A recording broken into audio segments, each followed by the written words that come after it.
Hallo, liebe Leute, welcome to the premiere edition of the Refugee Voices TV show, coming to you live from the city of Hamburg. My name is Larry Macaulay, Herr Kapitan. We are at the Kampnagel International Center for Fine Arts. On today's show, we have a special guest, Amelie Deuflhard, AD Jr., and Driscoll, Deejay Faith, Deejay Abidjansiki, and God's Entertainment. Stay tuned, don't touch the dial, love freedom, love life. Join me.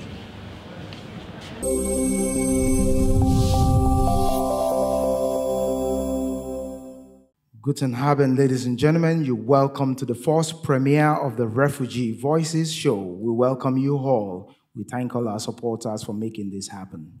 Herzlich willkommen auch von meiner Seite. Mein Name ist Jana Sepe. Ich habe heute die Ehre, gemeinsam mit Larry die Show und die erste TV-Show vom Refugee Radio Network zu moderieren. On today's topic, we'll be discussing migration and the fear factor. What are we afraid of? Ja, genau. Also das Thema der heutigen Sendung ist Migration und der Fear Factor. Wofür haben wir eigentlich Angst? Discussing this on the podium with us, we have two important guests. Amelie Deuflhard, the director of Kampnagel. You're welcome to the podium. Thank you. A round of applause.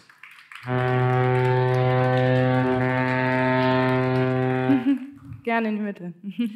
AD Jr., social entrepreneur and cosmopolitan. Welcome to Refugee Voices TV show. Sit down. Thank you. Thank you very much for joining us. Ms. Deuflhard, are you afraid of me? Are you afraid of me, generally? Because the perception is that every German is afraid of every migrant. So my question to you is, are you really afraid of me? No, I'm not afraid of you. Okay, good. In fact, for me, it's a great time that I met you. And all the discussions we had together, for me, it was really enriching my life and my point of views and stuff like that. And why do you think the European society, because I don't want to focus on Germany alone, because Refugee Radio is being watched all over Europe, why do you think the Europeans are so afraid of migrants and foreigners? Well, this is a difficult question. I think at the moment, everybody knows, also in Germany, in the beginning, when a lot of refugees were coming, there was this welcome culture. So it didn't seem that anybody would be afraid. But then it turned in a way, it shifted. And at a certain time, everybody talked about, now it's too many, the boat is full, we can't take more. We won't, perhaps there's also some people are afraid that they would lose the richness of our country. But I would say it should be the opposite, you know. We are a rich country and we should welcome people who are coming here. Looking like all migrants since generations and hundreds of years, looking for a better life.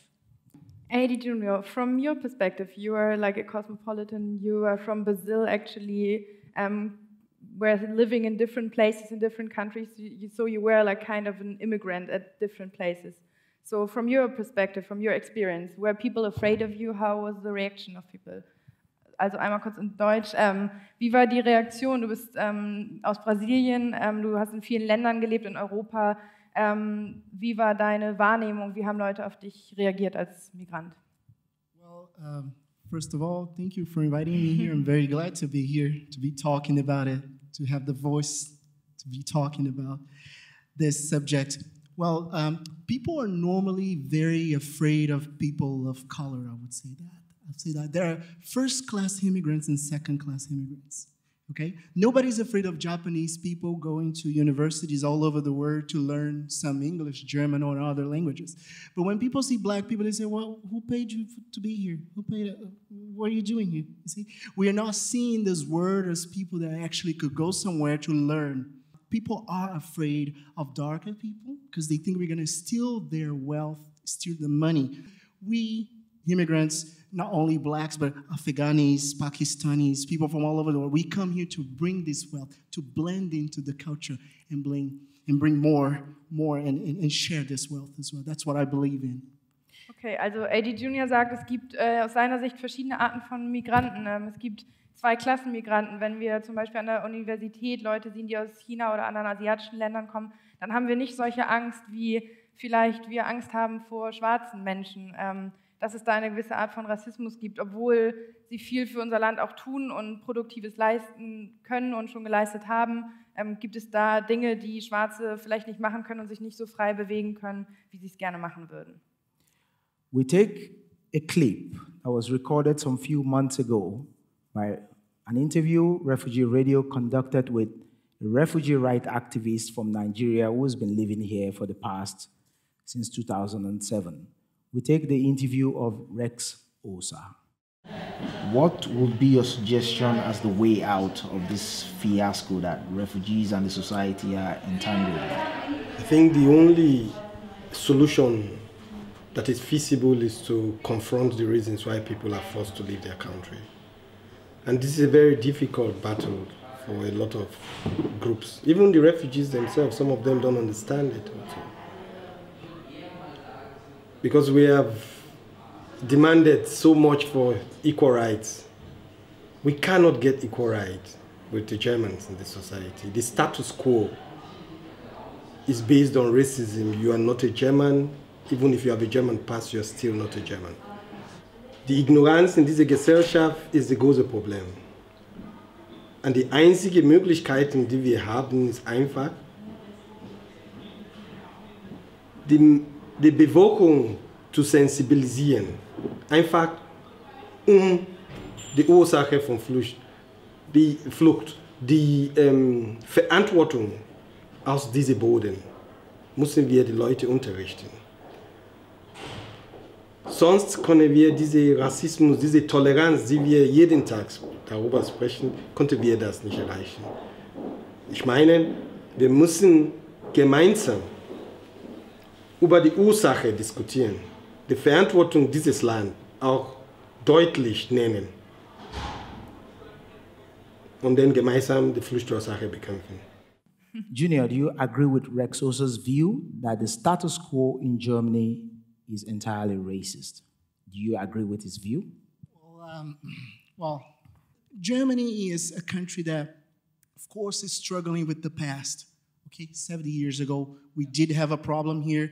Everybody understand that. The country want to discuss this, yes. But now, the awakening of new right, far-right conservative wings are bringing this back to us. Yes, we need to discuss this. People are profiling blacks, and that's what I've seen this. I totally agree. In the course of the week, I met some young, vibrant, open-minded people.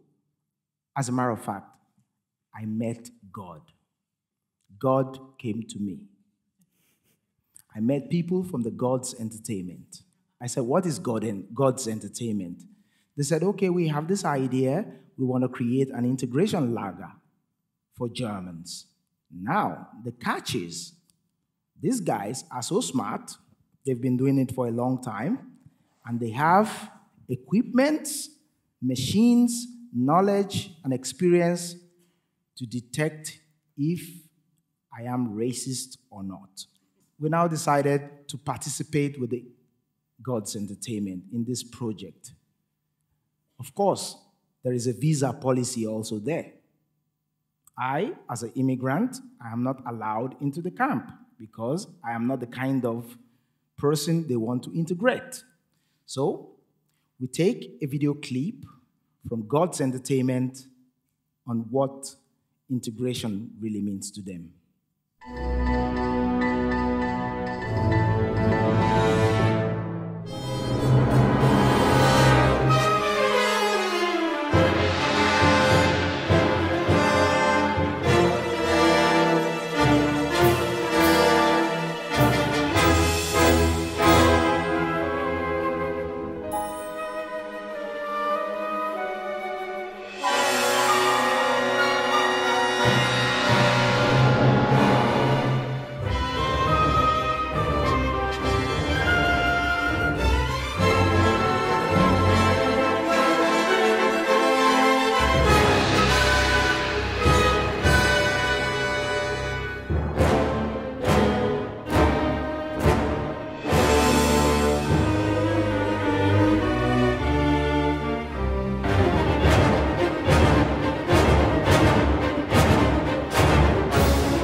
We'd like to invite members of and team of the Gods Entertainment to join us on the Refugee Voices TV show. A round of applause for them. Gods Entertainment team.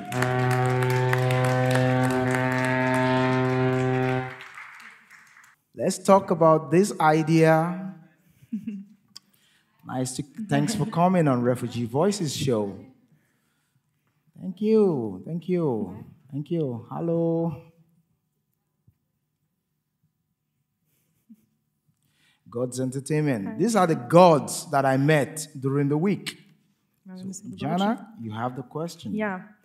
Larry hat es ja gerade schon angerissen auf Englisch, was eure Idee ist, warum ihr das Ganze macht. Wollt ihr euch nochmal aus eigener Sicht erzählen, wie diese Idee zustande gekommen ist, warum ihr sagt, Deutsche müssen sich integrieren und was ihr für Erfahrungen bisher gemacht habt mit dem Projekt? Also hier in Hamburg, es gibt sehr viele integrationswillige Deutsche, die unbedingt sich integrieren wollen. Klar, man muss den Integrationsbedarf erstmal feststellen und es gibt auch integrationsunwillige Deutsche, sehr viele. Also es ist noch sehr ausgeglichen. Können wir noch mal einen Schritt zurückgehen? Du sagst, für euch ist es selbstverständlich, dass Deutsche sich integrieren müssen. Ich glaube, nicht für jeden ist selbstverständlich, dass er sich integrieren muss oder der Begriff Integration wird vielleicht unterschiedlich verstanden. Wie nehmt ihr, was ist für euch Integration und warum sagt ihr auch, Deutsche müssen sich integrieren? Die Frage ist, was versteht Deutschland unter Integration oder was verstehen Deutsche unter Integration und was ist Deutschland? Und wir sind eine Migrationsgesellschaft. Unsere Gesellschaft ist geprägt von Flucht, Menschen, die auf Flucht waren, Menschen, die hierher eingewandert sind, um zu arbeiten. Die Diversität ist sichtbar, nur vielleicht nicht in den Konzepten, die viele Menschen im Kopf haben. Das heißt, Integration der Deutschen ist eine Integration in die Diversität der Gesellschaft, in der wir leben, also in die Migrationsgesellschaft. Wir wissen, dass Integrations, was gerade Kollegin Azadeh kurz angesprochen hat, sehr schwierige Wort und das wussten wir schon von Anfang an, dass die Deutschen gar nicht mehr damit anfangen können, obwohl sie mit dem Begriff schon 70 Jahren kokettieren und versuchen, diese Gastarbeiter nochmal damit beschäftigen und verlangen sehr viel und gleichzeitig können mit diesem Begriff gar nicht mal anfangen. Da sind so viele Studien und so viele Editionen darüber gestritten und veröffentlicht, aber keiner trifft zu. Und das sieht man natürlich auch innerhalb von unserem Integrationslager oder besser gesagt vor dem Lager, dass die Mittelstand, kann man sagen, weil der andere Hochstand kommt nicht mal zu uns und die andere sowieso nicht. Also unter anderem meinen wir die sozusagen deklarierten Rassisten und mittlere Stand, diese praktisch Bio-Deutschen, die sich halt immer verstecken hinter schön verpackten Worten, kommen natürlich mit dem Begriff nicht klar. Also wir haben natürlich viel zu tun, trotz dieser Wetterlage, das extrem gegenspielt, versuchen wir die Leute nicht heilen, aber wir versuchen die Leute irgendwie selbst spiegeln. Also insofern könnte man noch vielleicht ein Jahr brauchen, bis Altona sauber ist.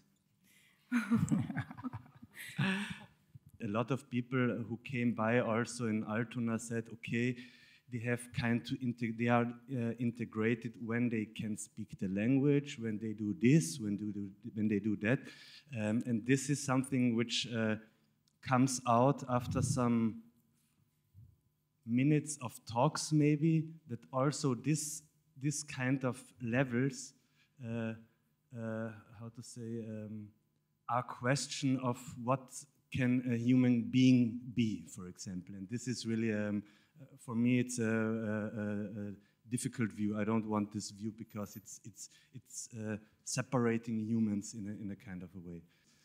In the end, someone comes from there, someone comes from there, someone is migrant from there, will never be somehow a German in the end.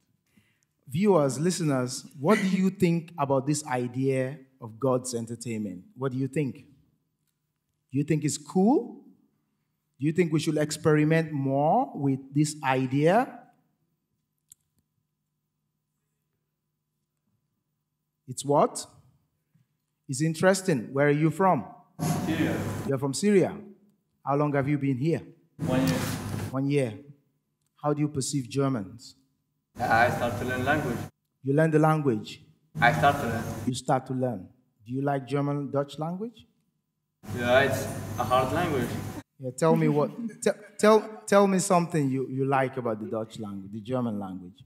The word nine? Tell me. You said the word nine. So, thank you very much, God's Entertainment, for joining us on Refugee Voices.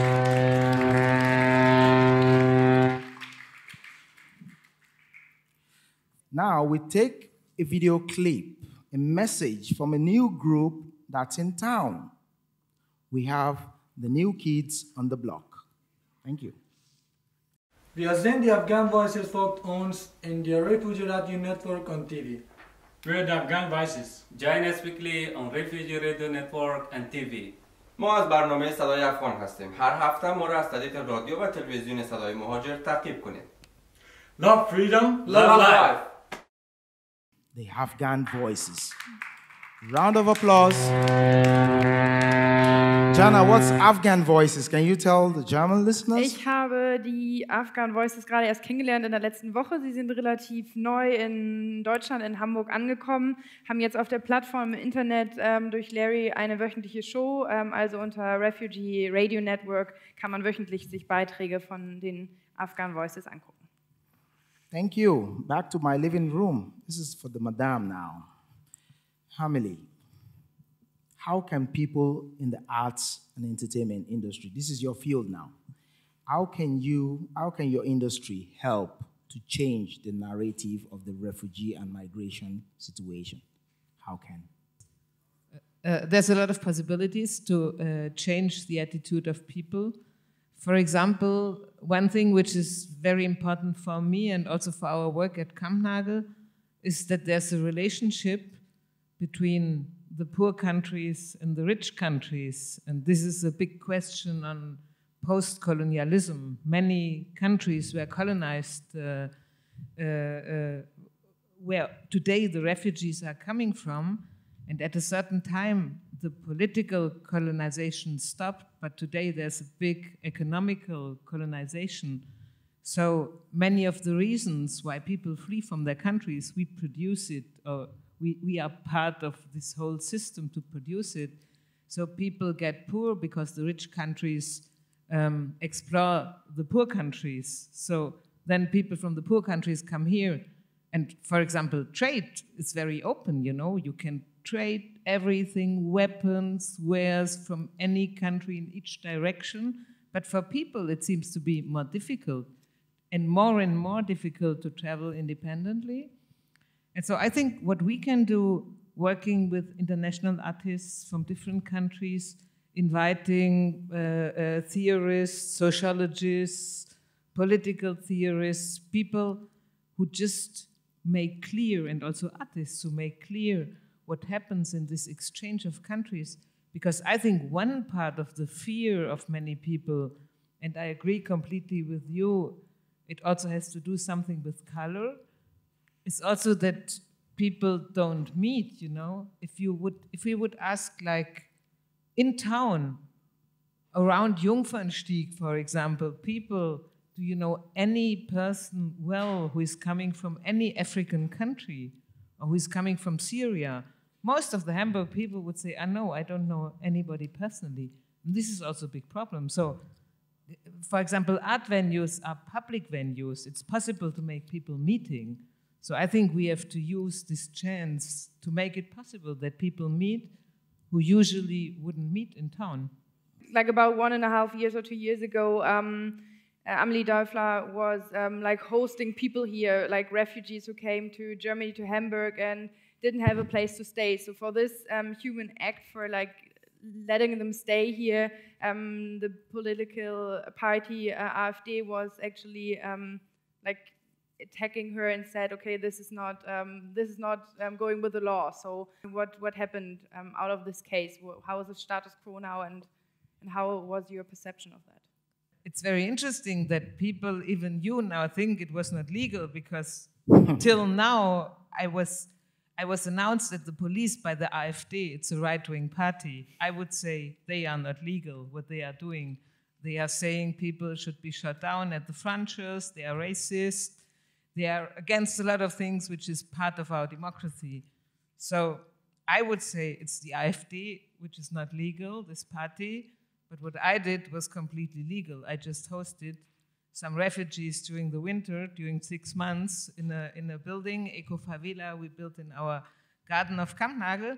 And as I'm not supposed officially to build refugee, it was a small camp. It was only for 6 persons. And there was also other persons coming during the day. But I'm officially, the only thing I cannot do, I'm not allowed, this has to do something not with refugees, but with building site orders of our government. So I'm not allowed to build a refugee camp. So what I did, we applied at the Bauaufsicht, it's this administration for building sites, we applied to produce a performance 24 hours during 6 months. So we applied for an art project and not for a refugee camp. And so finally we got the permission to do it. And till today, they are still following up. They are looking if I did something which is not legal. But till today, nobody ever, also not the state, said that I'm guilty. So till now, I didn't do anything illegal hosting the refugees here at Kampnagel. We take a music break. We have a special artist in the house. We have Anne Driscoll. She said I could say disco anyway. And Anne is going to play a title song titled Face to Face. Anne Driscoll.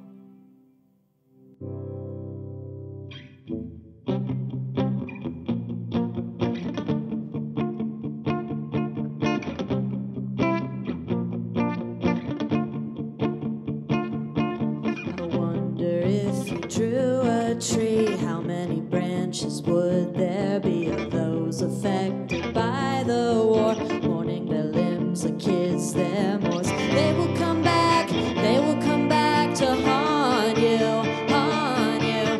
They will come back, they will come back.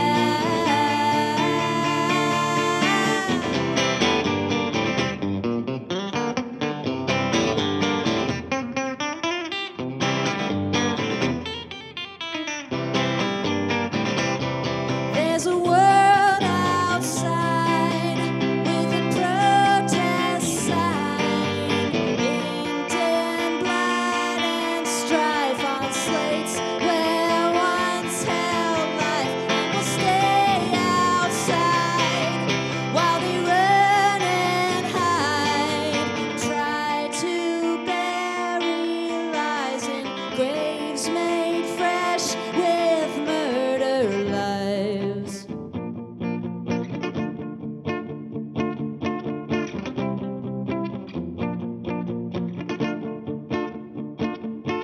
I wonder if you drew a tree, how many branches would there be?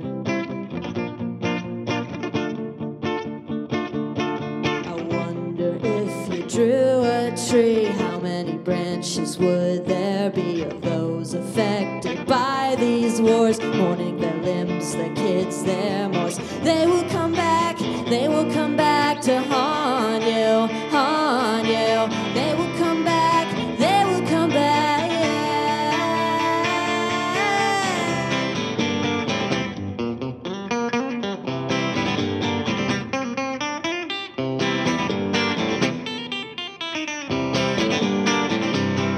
There's a world outside with a protest sign, inked in blood and strife on slates where once held life, and will stay outside while they run and hide, try to bury lies in graves made fresh with murder lives. They will come back to haunt you, haunt you. They will come back, they will come back.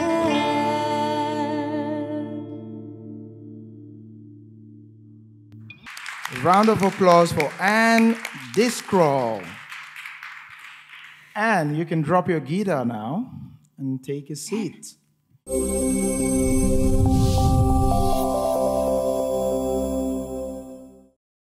From your perspective as an American, what is your perception of this refugee crisis here in Europe? How do you feel about that, and what's your view on it?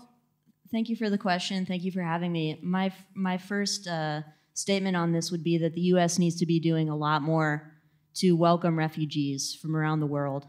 Obviously, the Syria crisis is on everybody's mind right now, but there are obviously refugees from around the world that are fleeing poverty and conflicts related to globalization, et cetera.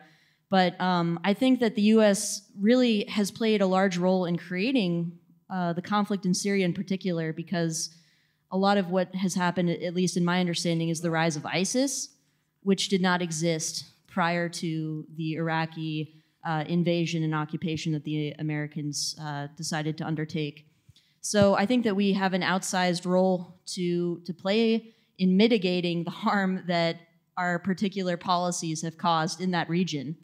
And I think on another level, you know, the U.S., one of the greatest values that we at least espouse to the world is that we care about multiculturalism, and we are a country that accepts immigrants.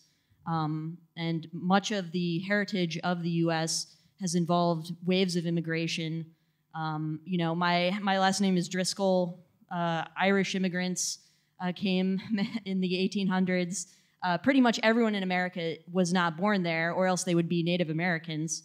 And so I think that we need to really step up on this issue and show that we actually express our values and don't just say them, but actually live them. Okay, also was Anne sagt, ist, dass sie als Amerikanerin die Politik von Amerika eigentlich kritisiert, weil sie sagt, gerade der Syrien-Konflikt ist etwas, was auch aus der Politik der Amerikaner resultiert. Und da sind die Amerikaner eben beteiligt gewesen. Und jetzt, wo es darum geht, sozusagen die Menschen aufzunehmen, die aus diesen Gebieten fliehen, hält Amerika sich ein bisschen zurück und das kritisiert sie. Auf der anderen Seite sagt sie auch, eigentlich ist Amerika eine multikulturelle Gesellschaft. Sie selber ist aus Irland damals oder ihre Vorfahren nach Amerika gegangen, und da sollten die Amerikaner wieder anknüpfen und sozusagen weitermachen und sich bewusst werden, dass es eine multikulturelle Gesellschaft ist. There's been a lot of things in the mainstream media. What's your take about the toxic narrative in the mainstream media, both in the United States and in Europe as a whole?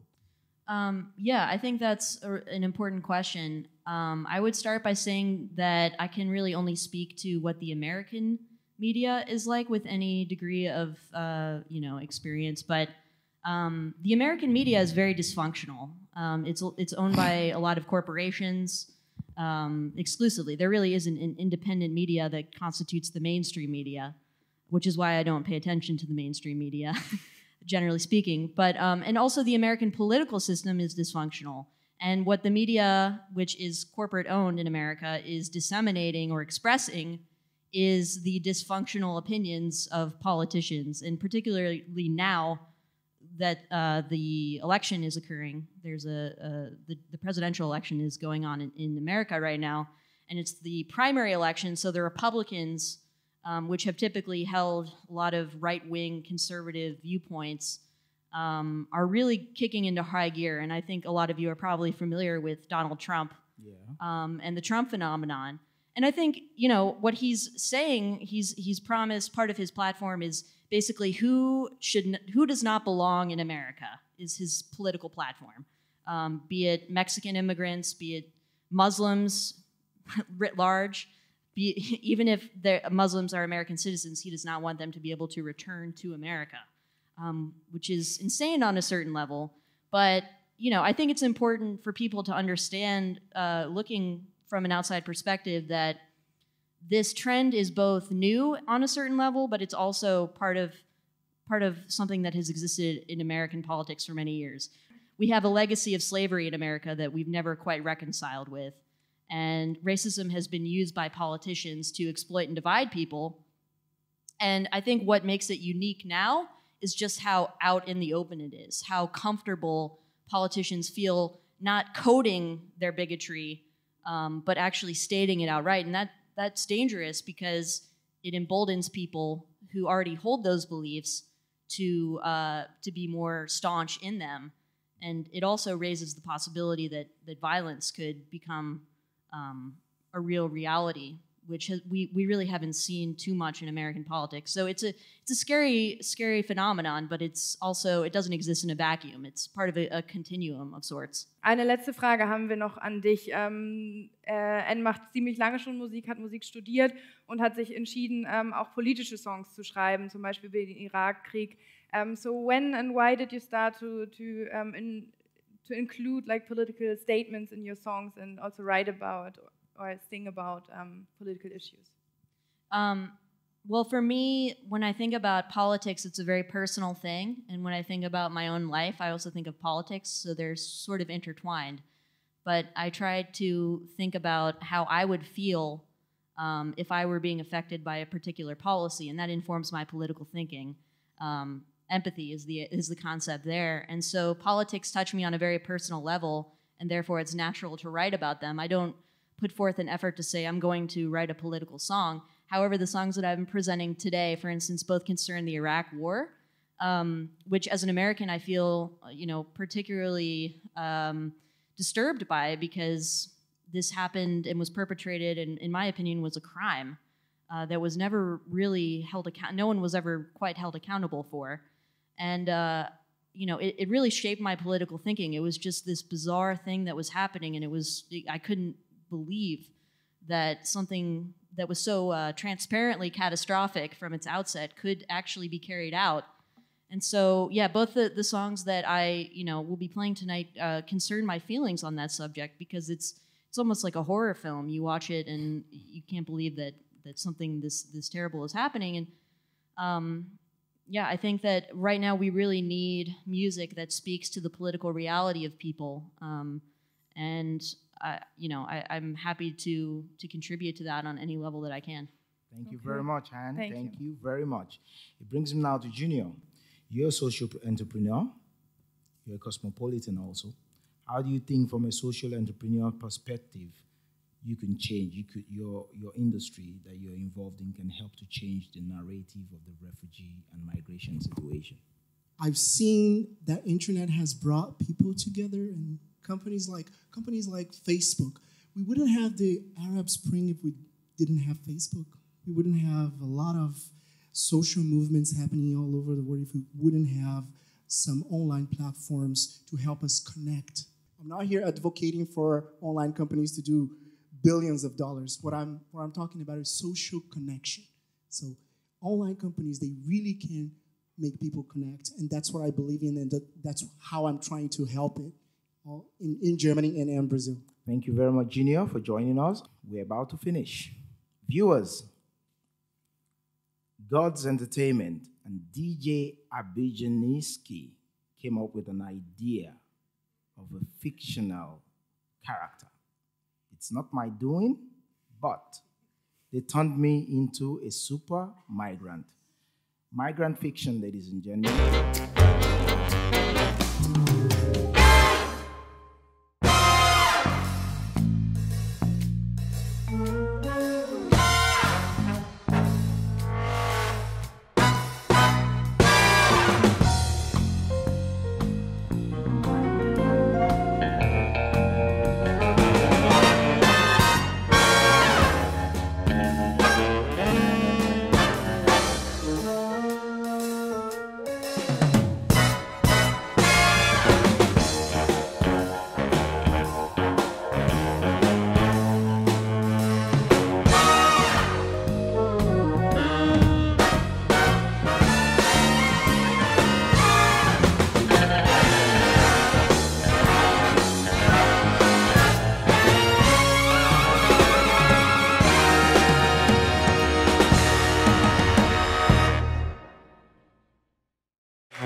Big round of applause for DJ Abidjansiki, God's Entertainment, and thank you all.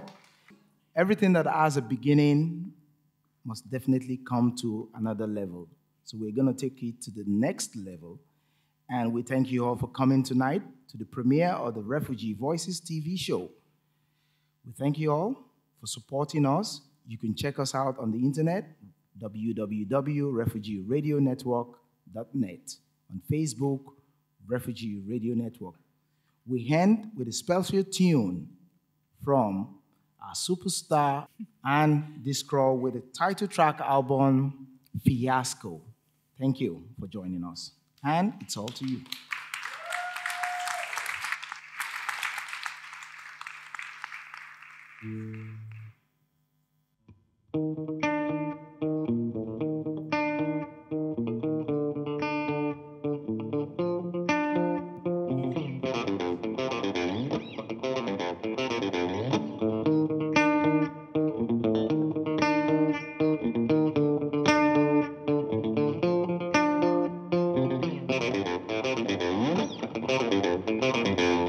Yes, some mistakes were made. All of them were costly and a lot of them grave. The execution wasn't right. I didn't have a plan for the peace when I